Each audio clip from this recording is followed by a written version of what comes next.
"Drink this and you will walk again," said the beggar to the rich man. He laughed but was surprised. Richard Anderson had been confined to that wheelchair for 2 years, ever since the day he discovered that his own son had embezzled $500,000 from the family business.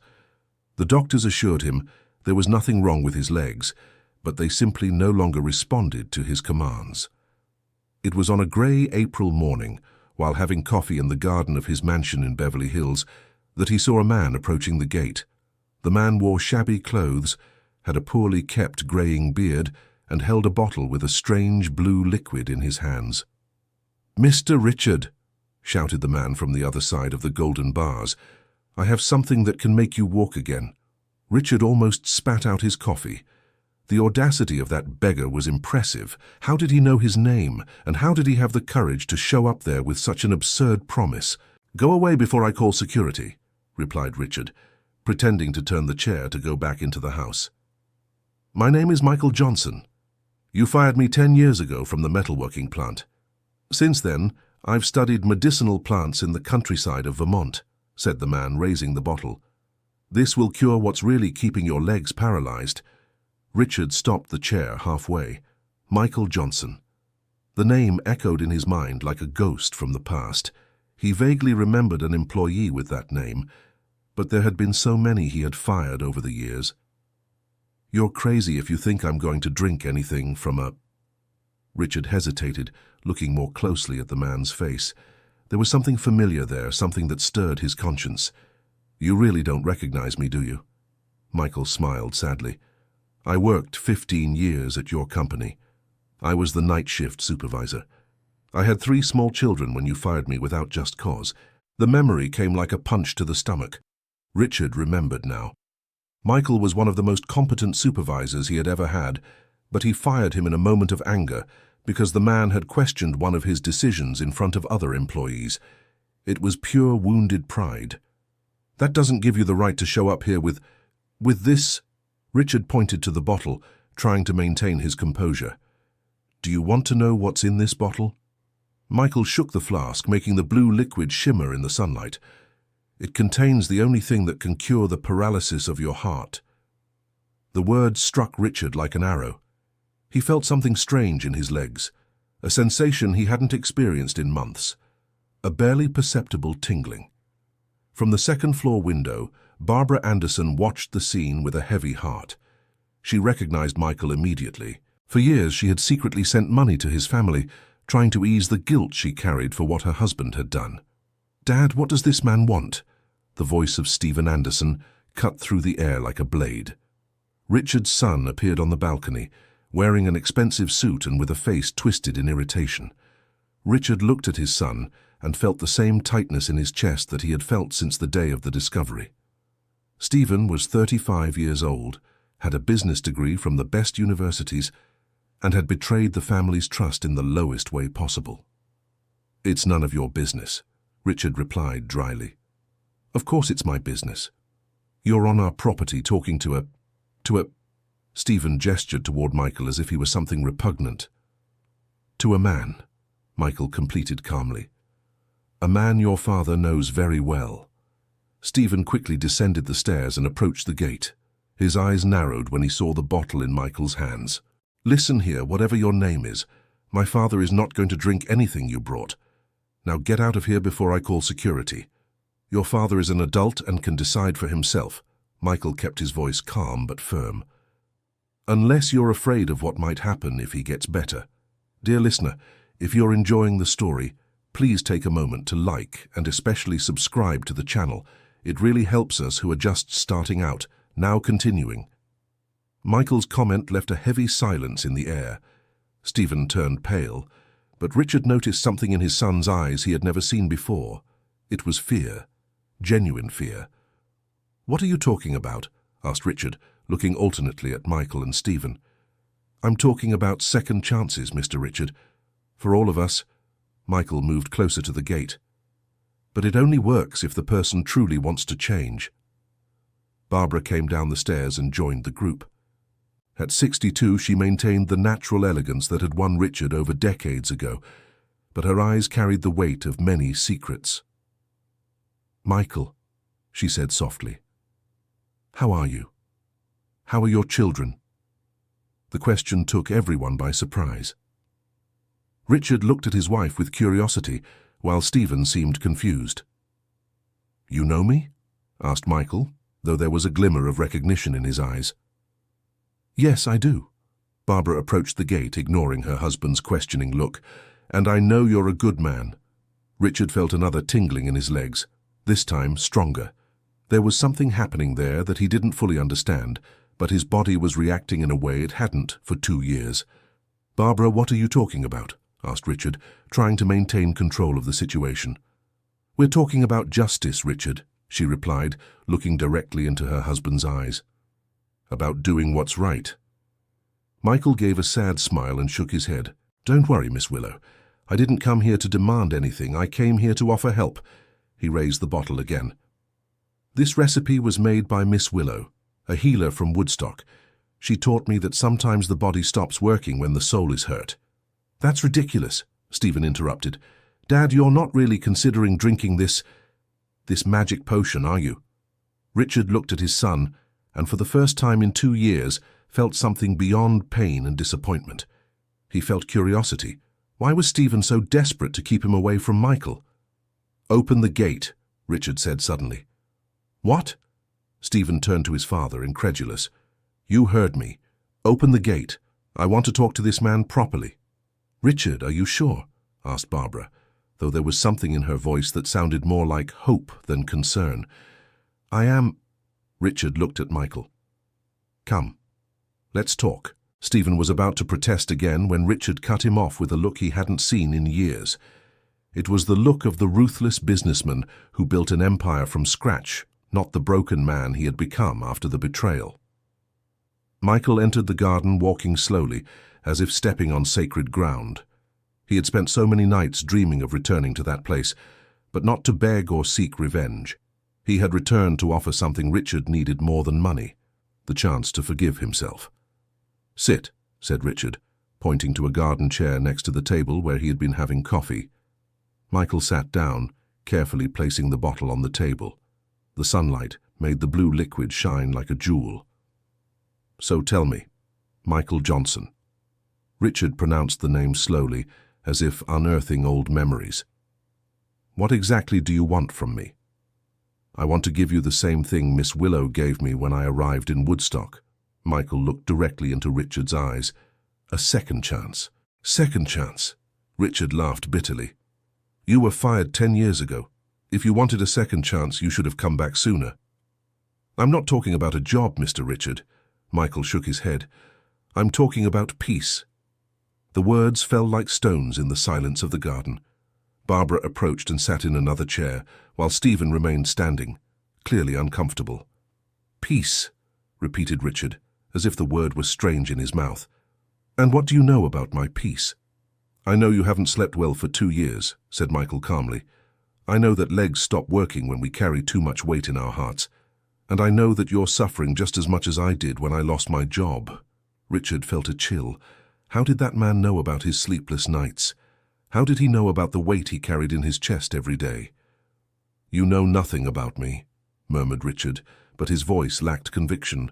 "I know you found out your son tampered with the company's money," said Michael, and Stephen tensed up. "And I know that since then, your legs don't work anymore." "How did you—" Richard began, but Michael interrupted him. "Everyone in the neighborhood knows, Mr. Richard. When a man like you suddenly stops leaving the house, people notice. And when the company's employees start getting fired in droves, they talk." Stephen stepped forward, his fists clenched. "Listen here. You have no right to come here and—" "Stephen," Richard's voice cut through the air like a whip. "Be quiet." The son obeyed, but remained tense, like a cornered animal. "Continue," Richard said to Michael. "When I lost my job, I also stopped walking properly," Michael continued. "Not physically, but inside. I carried so much anger, so much hatred, that I could barely get out of bed. My children watched me waste away day after day." Richard listened to every word with growing attention. There was something in Michael's voice that resonated with his own pain. "It was my wife who convinced me to go to Woodstock to visit her sister. There I met Miss Willow. an 80-year-old woman who had gone through losses that would make anyone give up on life. "And what did she do?" asked Barbara, clearly interested in the story. "She gave me the first bottle of this recipe." Michael gently touched the vial on the table. "And she told me something that changed my life. My son, anger is like poison. You can save it to give to your enemy, but you're the one who dies." Richard felt his legs tingle again. This time the sensation was so strong he almost rose from his chair. "This is just—" began Stephen, but Richard silenced him with a gesture. "What's in that bottle?" asked Richard. "Spring water, mint, chamomile, lemon balm, and a pinch of aniline to give it the blue color," replied Michael with a smile. "Nothing magical, nothing that cures paralysis." Richard was confused. "Then why did you say this would make me walk again?" "Because it's not the herbs that heal, Mr. Richard. It's what we decide to do after drinking them." Michael leaned forward. "Miss Willow explained to me that sometimes we need a ritual, a special moment, to make a decision we already know we need to make." The garden fell silent again. Richard looked at the bottle as if it contained all the secrets of the universe. "And what decision did you make after drinking?" asked Barbara softly. "I decided to forgive." Michael looked at Richard.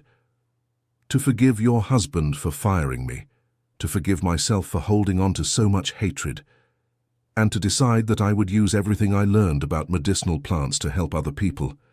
"That's beautiful, Michael," said Barbara, and Richard noticed tears in his wife's eyes. "Barbara?" Richard turned to her. "How do you know this man so well?" Barbara hesitated for a moment, looking back and forth between her husband and Michael. "Richard, there are things I never told you." She took a deep breath. "Things that relate to Michael and our family." "What things?" Richard felt a tightness in his chest. "After you fired Michael, I found out his wife had lost the baby they were expecting. The financial difficulties, the stress." Barbara wiped away a tear. "I felt responsible." "Responsible? Why?"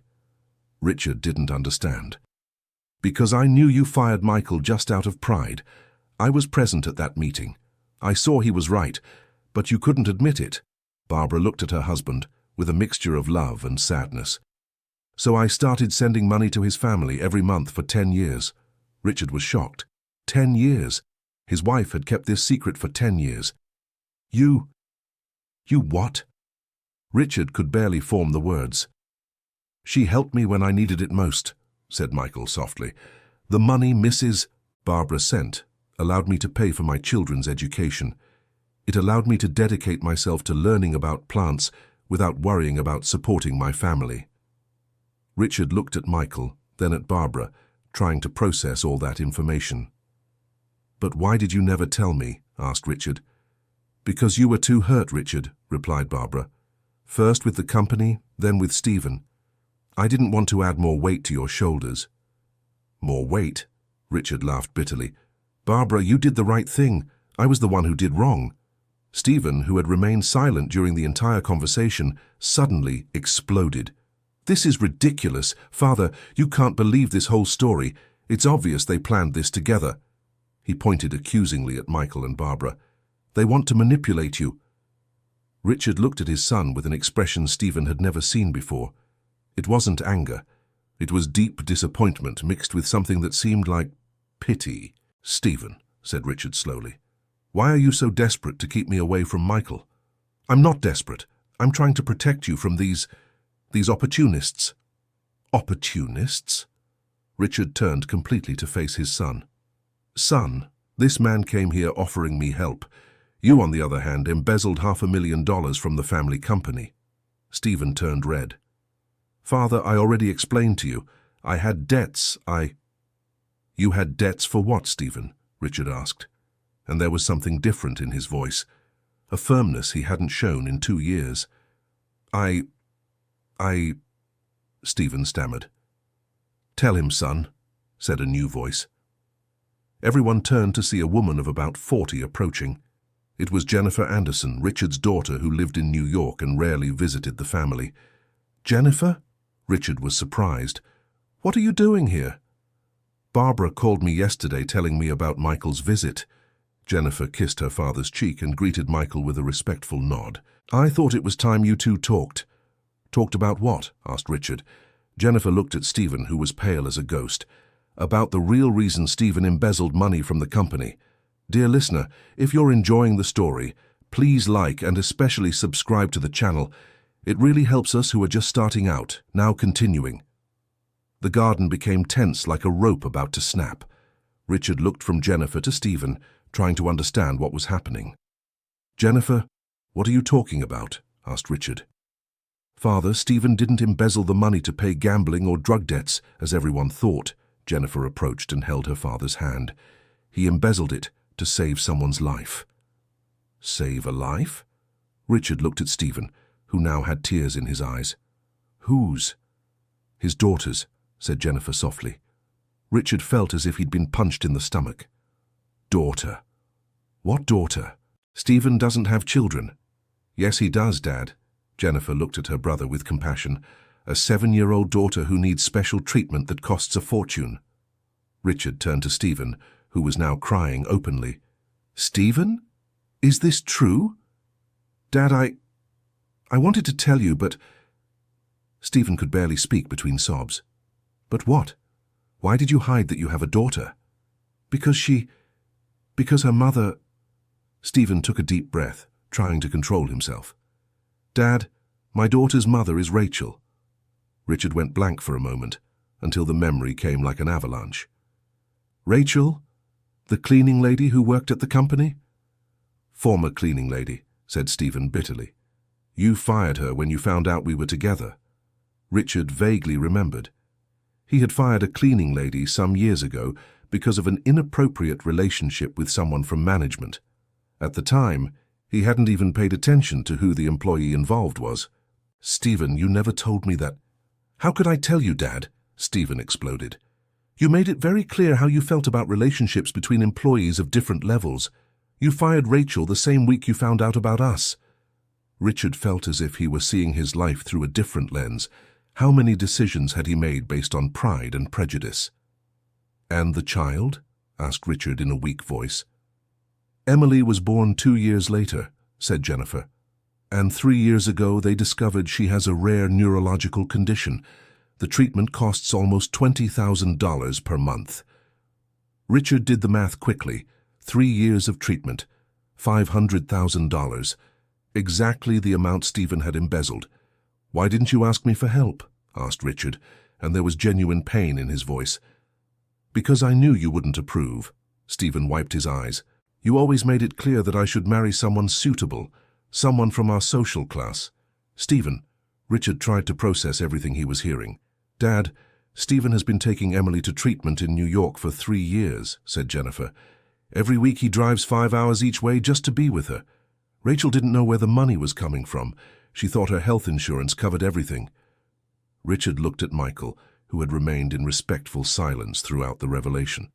"Michael," said Richard, "did you know about this?" "No, Mr. Richard. I only knew that your son had tampered with the company money, but now I understand why your legs stopped working." "What do you mean?"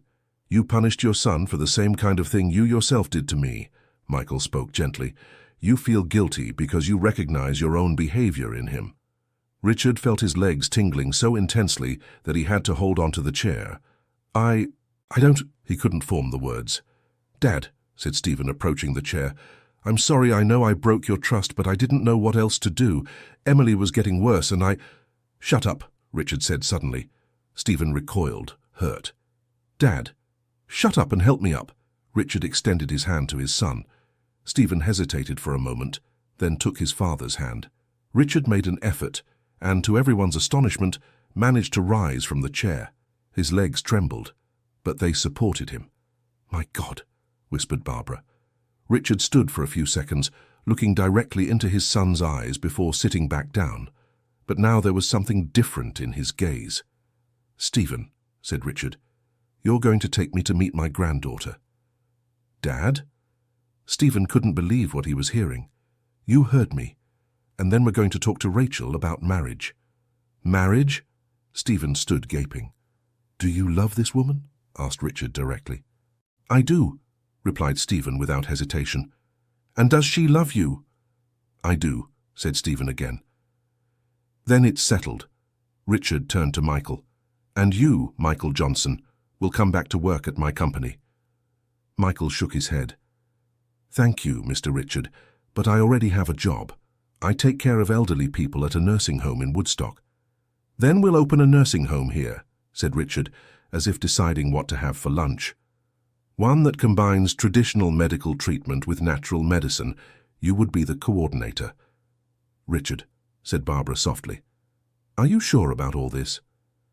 Richard picked up the blue bottle that was on the table. Michael, may I drink this now? Of course, Mr. Richard, but remember, it's just common herbs mixed with water. Richard opened the bottle and drank the entire contents at once. The liquid tasted like iced tea with mint. There, said Richard, placing the empty bottle on the table. Now I've decided to walk again. And this time when he rose from the chair, his legs did not tremble. They held him firmly as he took his first steps in 2 years. Jennifer ran to hug her father, crying. Barbara joined the embrace, and even Stephen, still in shock, approached hesitantly. Michael, said Richard, extending his hand. Thank you. Michael shook the offered hand. Thank you for giving me the chance to close this circle, Mr. Richard. Now tell me one thing, said Richard. How did you know I would agree to drink that mixture? Michael smiled. Miss Willow taught me that good people, even when they are lost, always recognize goodness in others. And you have always been a good person, Mr. Richard. You were just lost. Richard looked around at his gathered family, at Michael, who had returned like a guardian angel disguised as a beggar, and felt something he hadn't experienced in years. Hope. Well, said Richard, taking a few more steps to test his legs. I think we have a granddaughter to meet and a wedding to plan. Stephen laughed through his tears. Dad, you're going to love Emily. She's amazing. Even with all her problems, she's the happiest child you could imagine. I'm sure I will. Richard stopped and looked at Michael. And Michael, while you think about my nursing home proposal, how about staying for lunch? I want to hear all about your children and what you learned in Woodstock. It would be an honor, Mr. Richard. Barbara headed to the house to prepare lunch, but first approached Michael. Michael, thank you, she said simply. Why, Mrs. Barbara? For keeping those packets of money until you could use them for something good, she smiled. Because I know it was with part of that money that you made this trip here. Michael was surprised. How did you know? Because I've known you for 10 years, Michael, and I know you would never spend money on yourself unless it was for something very important. Richard watched the exchange between his wife and Michael and felt immense pride for the woman he had chosen to share his life with. A few hours later, the family was gathered around the dining table for the first time in 2 years. Richard had called Rachel and scheduled a meeting for the next day. He wanted to meet his granddaughter and apologize to her mother in person. Michael, said Richard as they drank coffee after lunch, tell me about this Miss Willow. How did she know you needed to learn about forgiveness? Actually, Mr. Richard, Miss Willow lost her husband and both children in a car accident 15 years ago. Michael stirred the sugar in his coffee thoughtfully. The driver was drunk and was never properly punished by the justice system. My God, murmured Barbara. For 5 years she carried so much hatred that she developed a stomach illness that almost killed her. That's when she decided she wouldn't let that man destroy the rest of her life. And how did she manage to forgive? Asked Jennifer. She told me that forgiving doesn't mean forgetting or excusing what the person did. It means choosing not to let the pain of the past destroy your possibilities for the future. Richard reflected on these words as he watched his family gathered. For 2 years he had allowed the pain of Stephen's betrayal to completely paralyze him. But now he realized that the betrayal had been just a symptom of bigger problems that he himself had created. Dad, said Stephen hesitantly, there's something I haven't told you about Emily. Richard felt a tightness in his chest. What is it? She always asks why she doesn't have a grandfather like the other children. Rachel always says you're very busy, but... Richard encouraged his son to continue. But Emily says that when she grows up, she's going to find her grandfather and tell him she loves him even without knowing him. Richard felt tears in his eyes for the first time in years. How old is she again? 7, replied Stephen. And she's the most determined child you can imagine. Even with all her difficulties, she never gives up on anything. Sounds like she takes after her grandfather, said Barbara with a smile. Or her father, said Richard, looking at Stephen with pride for the first time in 2 years. Son, what you did was wrong. Not the part about taking the money to save your daughter. Any father would do that. The wrong part was not trusting me enough to ask for help. Dad, Let me finish. Richard raised his hand. But I understand why you didn't trust. I created an environment at home where you felt you couldn't be honest with me about who you loved. And that's my fault, not yours. Michael watched the conversation in silence, but Richard could see approval in his eyes. Mr. Richard, said Michael, may I make a suggestion? Of course. How about tomorrow, when you go meet your granddaughter, you bring some special gifts? What kind of gifts? Flowers for Rachel to apologize, an educational toy for Emily, and something for Stephen too. For Stephen? Richard was curious. A real partnership in the company, not just as a son, but as a true partner, with a voice in decisions and real responsibility. Richard thought for a moment. You know what, Michael? You're hired. Hired for what? Michael laughed. As a family relations consultant for Anderson Industries. Everyone laughed, and Richard realized that sound, the sound of his family laughing together, was something he hadn't heard in a long time. Dad, said Jennifer, may I make a suggestion too? You may. How about we turn this whole story into a lesson for other families? Many family businesses go through the same problems ours did. Richard became interested. How so? We could create lectures, workshops about family communication in business. With Michael's experience with medicinal plants and alternative therapies, it could be something quite different from what's out there. Jennifer, said Richard with admiration. That's a brilliant idea. And we could include Miss Willow's story too, suggested Barbara. Surely there are many people needing to learn about forgiveness. Michael became emotional. Do you think Miss Willow would agree to come to New York from time to participate in these workshops? There's only one way to find out, said Richard. Let's all go to Woodstock to meet her. Everyone? Asked Stephen. Everyone. Including Rachel and Emily when she's well enough to travel. Stephen smiled more genuinely than Richard had seen in years. Dad, you have no idea how happy Emily will be. She loves to travel, even when she's feeling unwell. Then it's decided. Richard stood up from his chair again, this time with more confidence. Tomorrow we're going to meet my granddaughter. Next week we'll plan Marcello's wedding, and next month we'll all go to Woodstock to meet the woman who started this whole transformation. And the retirement home you mentioned? Asked Michael. Oh, that will be our first big undertaking as a family united again. We'll build a place where people like me can come when they have their paralyzed legs. Richard made air quotes. A place where they can learn that sometimes healing comes from where we least expect it. Michael stood up and extended his hand to Richard again. Mr. Richard, for me it's an honor to have participated in your journey back home. Michael, said Richard, shaking the offered hand, the journey is just beginning. That night, for the first time in 2 years, Richard climbed the stairs to the bedroom on his own legs. Barbara was waiting for him, sitting on the bed with a smile he hadn't seen in a long time. How do you feel? She asked. Like I just woke up from a very long nightmare. Richard sat beside his wife. Barbara, thank you. Why? For never giving up on me. For keeping kindness alive in our family while I was lost in my wounded pride. Barbara held his hand. Richard, do you remember when we met? Of course. You worked at the reception of that small company where I consulted. And do you remember what you told me on our first date? Richard thought for a moment. I said I wanted to build an empire, but that it made no sense to conquer the world if I didn't have the right person to share it with. Exactly, Barbara smiled. And today you rediscovered that the most important empire you built was our family. Richard kissed his wife's forehead. Tomorrow will be a special day. Why? Because tomorrow I'm going to meet my granddaughter, and I'm going to apologize to her mother, and I'm going to see my son truly happy for the first time in years. And how do you know that Rachel will forgive you? Richard smiled.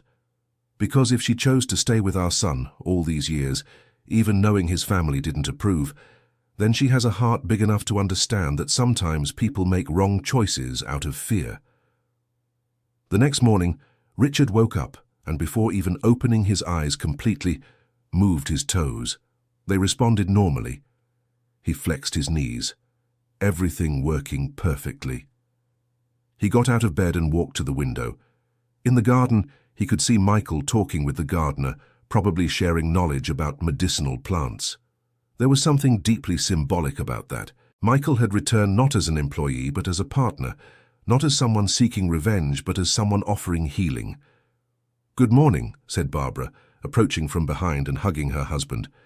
"Very good morning," replied Richard. "I'm nervous." "Nervous?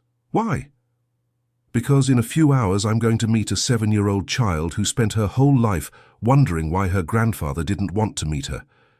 "And what are you going to tell her?" Richard thought for a moment. "I'm going to tell her that Grandpa had sick legs but that now he's healed and wants to spend the rest of his life making up for lost time." Dear listener, if you're enjoying the story, please take a moment to like and especially subscribe to the channel. It really helps us who are just starting out. Now continuing. 2 hours later, Richard was in the passenger seat of Stephen's car on the way to the apartment where Rachel lived with Emily. He carried a bouquet of white flowers for Rachel, an educational puzzle for Emily, and an envelope with the documents that officially made Stephen an equal partner in the company. "Dad," said Stephen while driving, "I want you to know that no matter what happens today, I'll spend the rest of my life working to regain your trust." "Richard," Michael looked at his son, "you already have. A man who gives up his own reputation to save his daughter already has all my trust. But I lied to you for years, and I created an environment where you felt you needed to lie. We both made mistakes, son. The difference is now, we'll fix those mistakes together." They stopped in front of a simple but well-kept building in Queens. Richard watched the children playing in the small playground of the complex and imagined his granddaughter there. "Is she home?" asked Richard as they rode up the elevator. "She is. Today's Saturday, so no physical therapy." Michael looked at his father. "Dad, Emily is going to ask a lot of questions. She's very curious." "Great, I have many answers I've been saving for 7 years." When they reached the apartment, Michael rang the bell in a special way. 3 quick rings, a pause, 2 slow rings. "Is that a code?" asked Richard. "It's so Emily knows it's me. She gets anxious when she doesn't know who's at the door." The door opened and Richard saw for the first time the woman his son loved. Rachel was about 30 years old, with brown hair tied in a ponytail, and eyes that showed surprising strength for someone so young. "Hi, honey," she said to Michael, kissing him on the cheek. Then she looked at Richard with a mixture of nervousness and curiosity. "Mr. Anderson?" "Rachel," said Richard, offering the flowers. "Please call me Richard, and accept these flowers as an apology for the last 7 years." Rachel was surprised by the kindness in Richard's tone, but accepted the flowers. "Thank you. They're beautiful." "Daddy!" A high voice echoed from inside the apartment, followed by the sound of quick little footsteps. Richard saw his granddaughter for the first time and felt his heart stop for a moment. Emily was small for her age, had curly hair like her mother's, but her eyes were just like Michael's. She wore a brace on her left leg, but that didn't stop her from running through the apartment. "Daddy, you brought Grandpa," said Emily, stopping in front of Richard and looking at him with complete curiosity.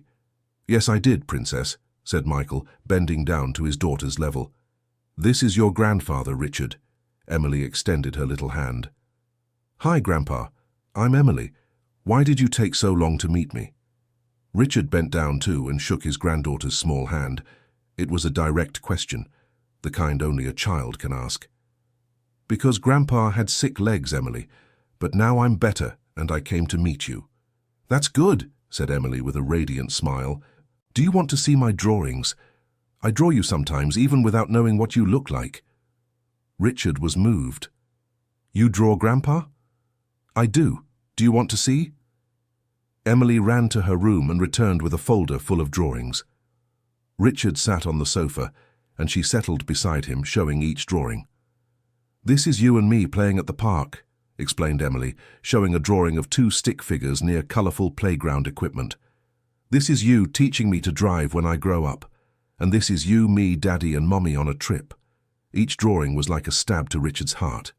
His granddaughter had spent years imagining moments with a grandfather who didn't even know she existed. "Emily," said Richard with a choked voice, "these are the most beautiful drawings I've ever seen in my life." "Really?" The girl's eyes shone. "Really? And you know what I brought for you?" Richard took out the puzzle he had bought. It was a map of the United States with large, colorful pieces. "Wow!" exclaimed Emily. "Can I put it together now?" "Of course, and while we put it together you can tell me all about yourself." While Richard and Emily were putting together the puzzle on the living room floor, Stephen and Rachel were talking in the kitchen. "He's not how I imagined," said Rachel. "He's changed a lot these past few days," explained Stephen. "Actually, he's gone back to being who he always was before all this confusion." "And now, what's going to happen?" Stephen held Rachel's hands. "Now we're going to get married, officially, with my family's blessing." Rachel was speechless for a moment. "Stephen, are you sure?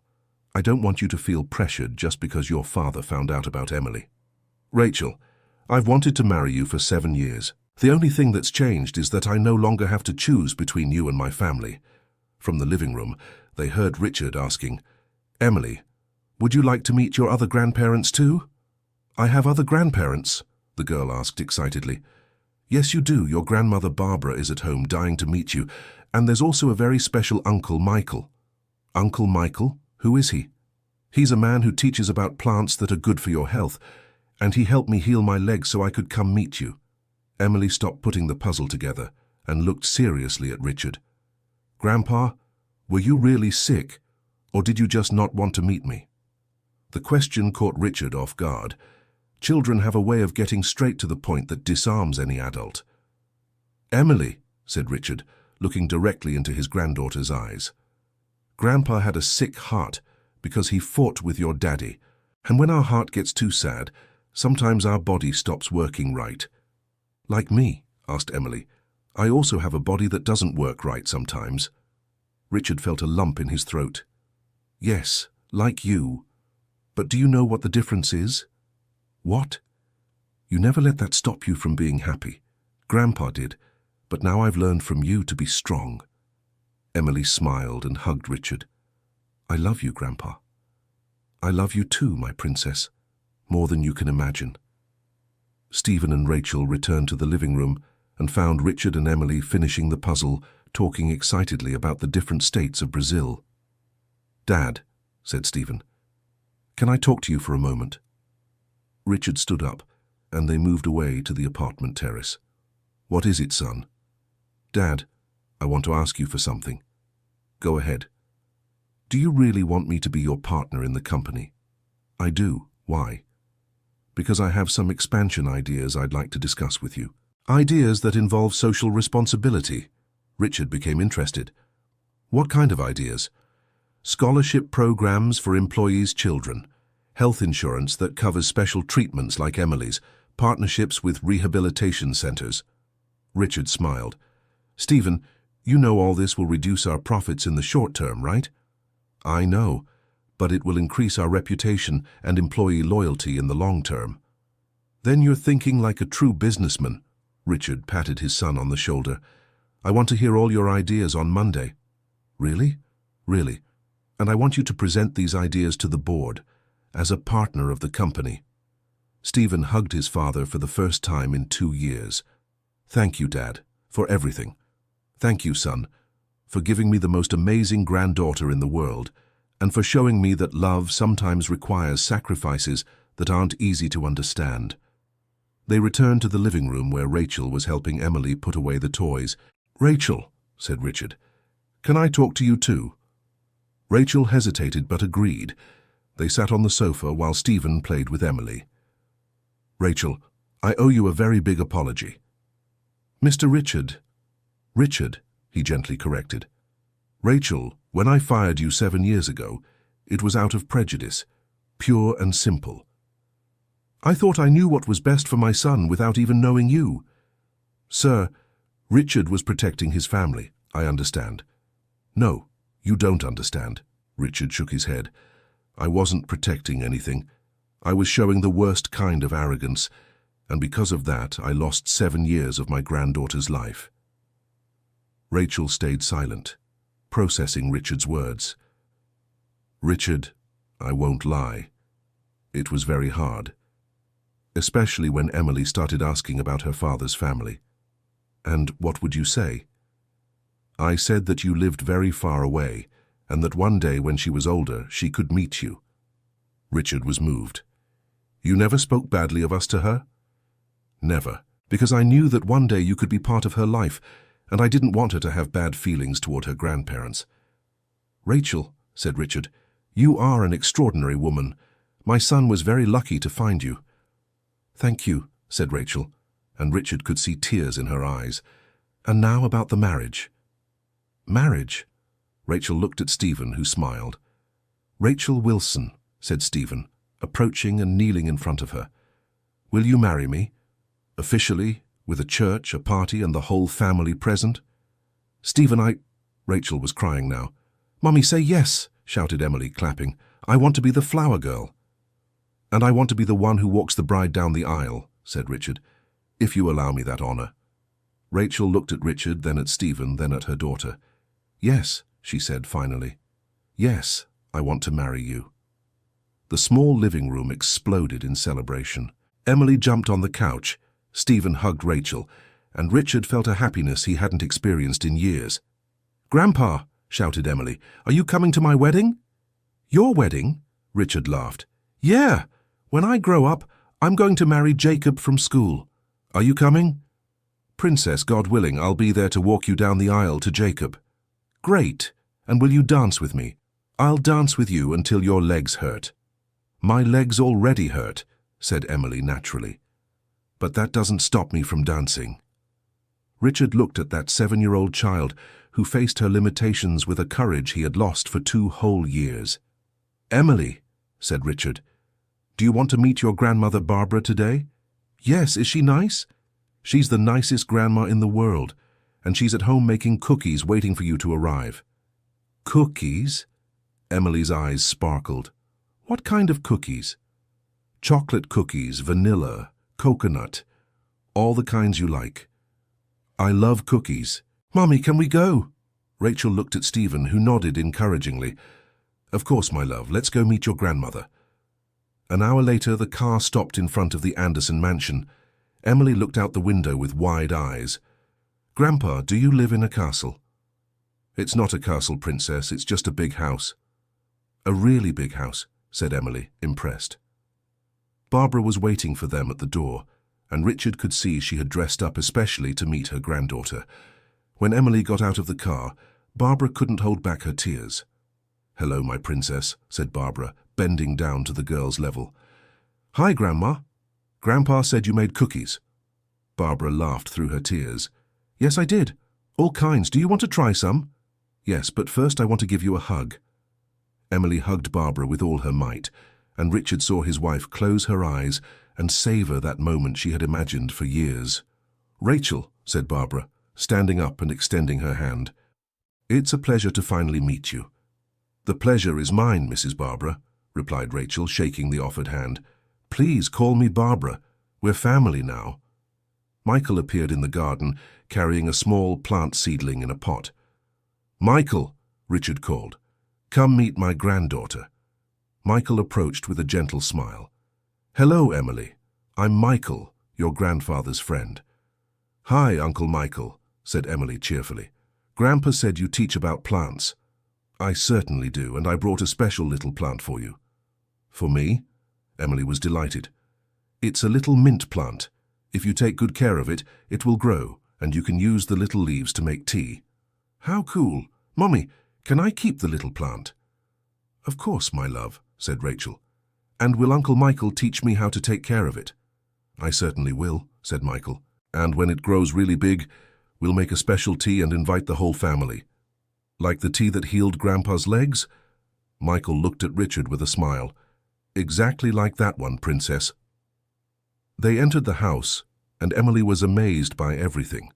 The library, the living room piano, the sunroom where Barbara grew orchids. "Grandma," said Emily while eating her third cookie, "why do you have such a big house?" "Because we hoped to have a big family to fill it with joy," replied Barbara. "And now we do. Can I come here always?" "You can come whenever you want, my princess." "And can I bring my friends?" "Your friends are always welcome."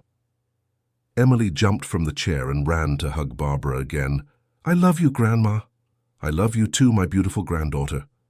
Richard watched the scene and felt as if he were seeing his life rebuild piece by piece.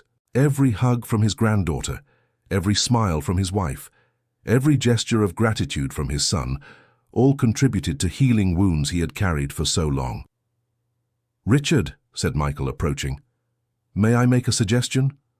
"Of course." "How about we hold our first meeting about the retirement home right here, with the whole family present? After all, this will be a family project." "Great idea," agreed Richard. "Stephen, Rachel, are you willing to join the planning?"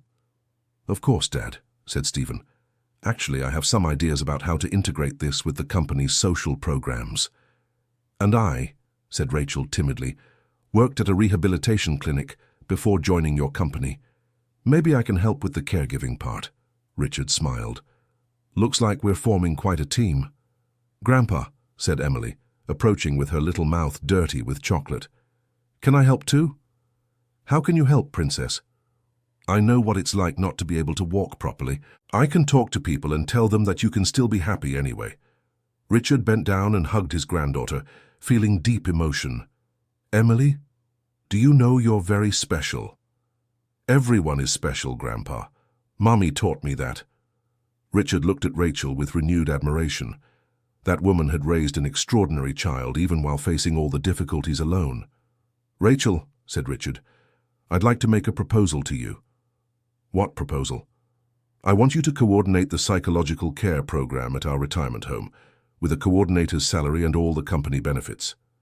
"Richard, I don't have a degree in psychology.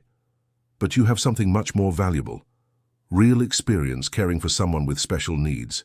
And you can go back to school if you want. The company will pay." Rachel looked at Stephen, who nodded encouragingly. I would gladly accept. Thank you." "We're the ones who should thank you," said Barbara, "for finally being part of our family officially." That night, after Stephen, Rachel and Emily had left with promises to return the following weekend, Richard, Barbara and Michael sat on the porch to plan the next steps. "Michael," said Richard, "I want you to tell me more about Miss Willow, about how she created this method of helping people." "Actually, Mr. Richard, it's not exactly a method. It's more of a life philosophy." Michael stirred the mint tea that Barbara had served. "Miss Willow always says that every person carries their own answers. She just helps people find those answers. And how does she do that? By listening, truly listening. Most people just want to be heard and understood. When someone finally listens to them without judgment, they can hear themselves." Barbara leaned forward. "What about the medicinal plants? Do they really help?" "They do, Mrs. Barbara, but not in the magical way people think," Michael smiled. "The plants calm anxiety, improve sleep, reduce stress. When the body is more relaxed, the mind can think more clearly." "And the ritual of drinking the blue tea?" asked Richard. "Ah, that's brilliant on Miss Willow's part," Michael laughed. "She discovered that people need a symbolic moment to make important decisions. The act of drinking tea becomes a ceremony of commitment to oneself." Richard reflected on his own words. "And it worked for me." "It worked because you were already ready to change. I just offered the opportunity." "Michael," said Barbara, "when are we going to meet this extraordinary woman?"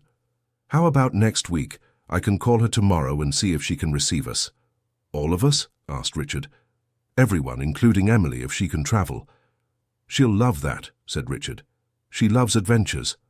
"And it will be therapeutic for her too," observed Michael, "meeting others who have overcome difficulties." "Michael," Richard said suddenly, "can I ask you a personal question?" "Of course." "Did you ever feel angry with me, truly?" Michael thought for a moment before answering.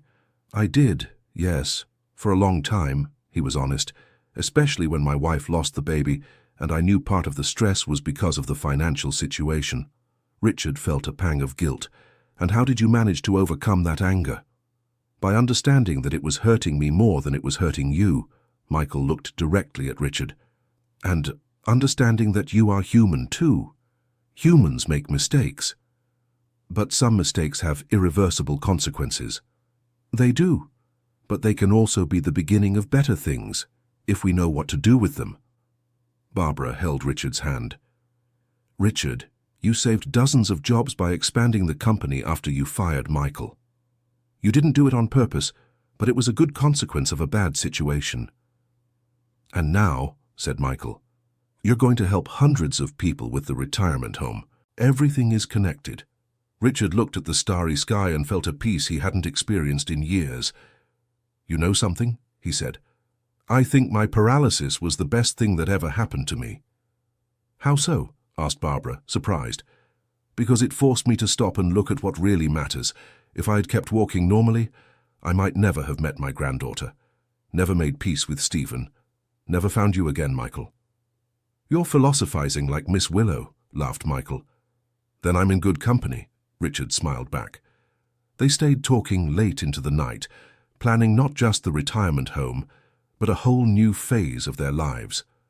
A phase built on honesty, forgiveness, and second chances. End of story. And now, dear audience, we want to know your opinion. Do you believe Richard made the right decisions? How would you react if you were in Rachel's place? Comment below with your sincere reflections about this family reconciliation story. Your likes and subscription to the channel motivate us to keep bringing stories that touch the heart. Thank you for joining us on this emotional journey.